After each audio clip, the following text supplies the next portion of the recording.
Good evening, everyone. We are Group 9, and today we'll be presenting our case study on corporate corruption, specifically focusing on Siemens bribery scandal.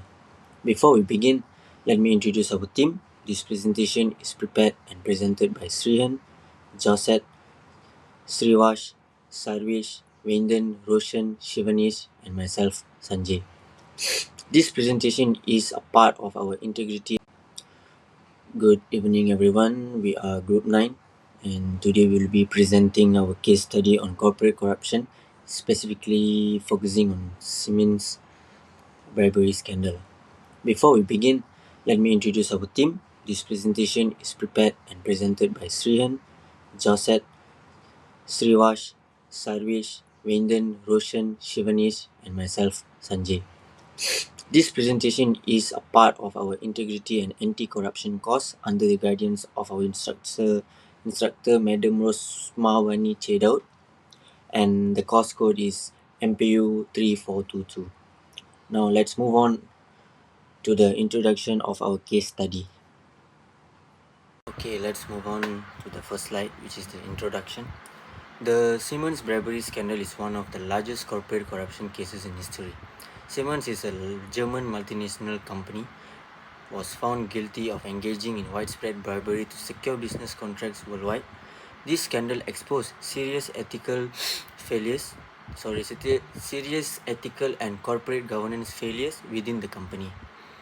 This case is important because it highlighted three key issues. First, it demonstrates how bribery distorts fair business competition, giving unethical companies an unfair advantages over honest competitors. Second, it shows the impact of weak internal controls where a lack of oversight allowed corruption to flourish. And the third, it exposes how regulatory loopholes can be exploited, emphasizing the need for stricter compliance and anti-corruption measures. Understanding this case helps us learn valuable lessons about corporate accountability and the importance of ethical business practices. So, with that, let's dive deeper into the details of this scandal in the next few slides. Thank you. Okay, let's move on to the first slide, which is Hi Miss, I'm Srihan from Group 9. Today I'll be presenting to you about the background of the Siemens scandal. Actually, the Siemens scandal is about how Siemens paid 1.3 billion in bribes to the authorities to secure worldwide contracts.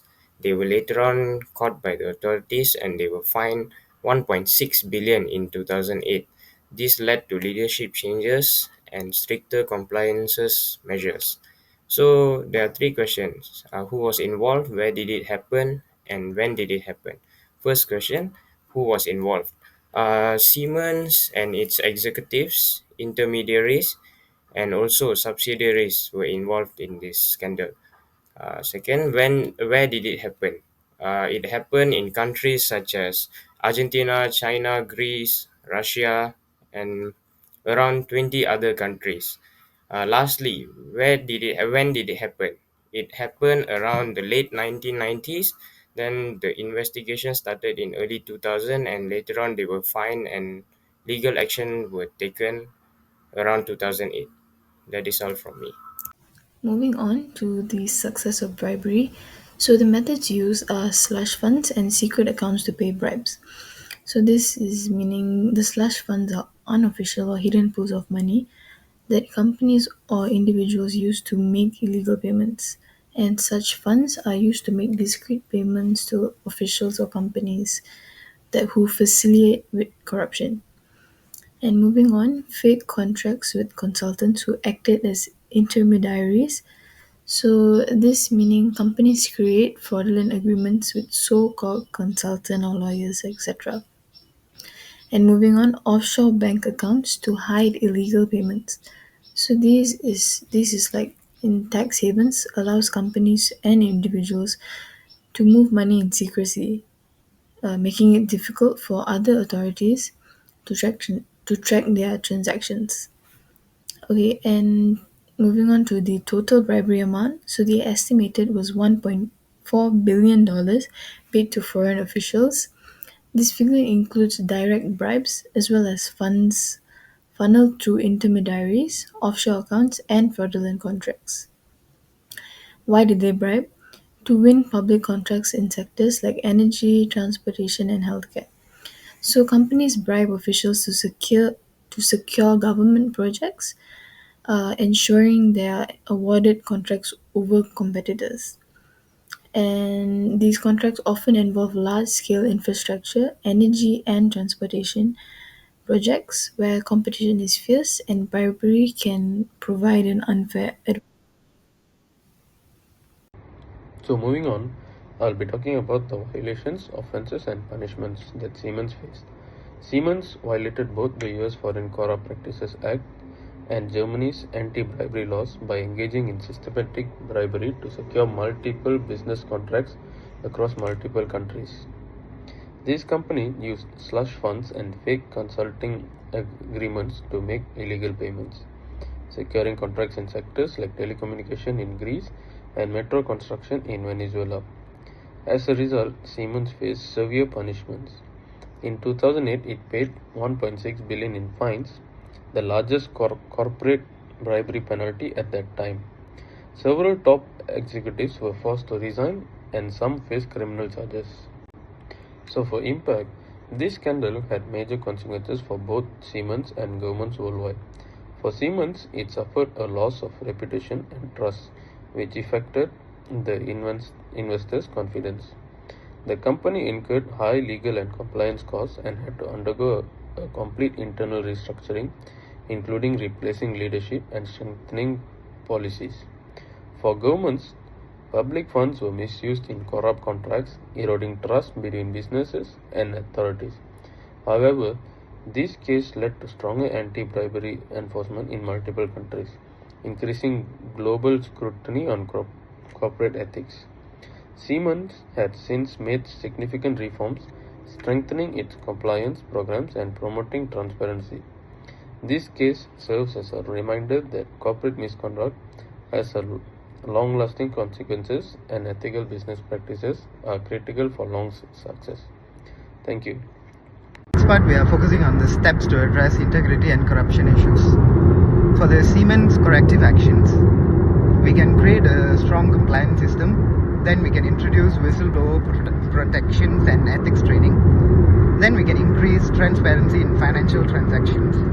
For broader global impact, we can strengthen anti-corruption regulations worldwide, and we can enhance transparency and accountability mechanisms. For the next part, I will pass it on to my classmate Vendan. Continuing from where my friend left out, steps to address integrity and corruption issues for business. We should consider ethics more than earning for short-term profits to get easy money. Next, every company and firm should establish a strict protocol to root out their misconducts, briberies, and everything. For government and regulators, government should bring a more tighter, stricter anti-bribery laws. And they also should strengthen international cooperation with other countries to avoid facing any uh, corruptions within our own system and helping fight other countries' systems. And the key takeaway is the more corrupted our country system becomes, the more people distrust us. Hope government should sort it out this. Thank you. Hi, Miss. I'm Sarvesh from Group 9. As a summary, the Siemens bribery scandal is a landmark case that underscores the far reaching consequences of corporate corruption. It serves as a reminder that unethical business practices, no matter how profitable in the short term, can lead to severe penalties, legal repercussions, and lasting reputational damage. Siemens faced one of the largest corporate fines in history, multiple executive protections, and loss of trust from stakeholders worldwide. However, this case also demonstrates that companies can recover and rebuild when they commit to meaningful reform. Siemens took significant steps to overhaul its compliance policies, implement strict anti-bribery measures, and reinforce ethical leadership, setting an example for other corporations facing similar challenges. Ultimately, this case highlights the importance of transparency, integrity, and strong regulatory enforcement in maintaining ethical business practices.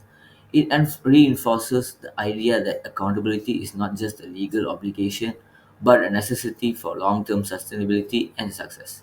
Business must prioritize ethics over profit to ensure they operate responsibly and maintain the trust of their stakeholders.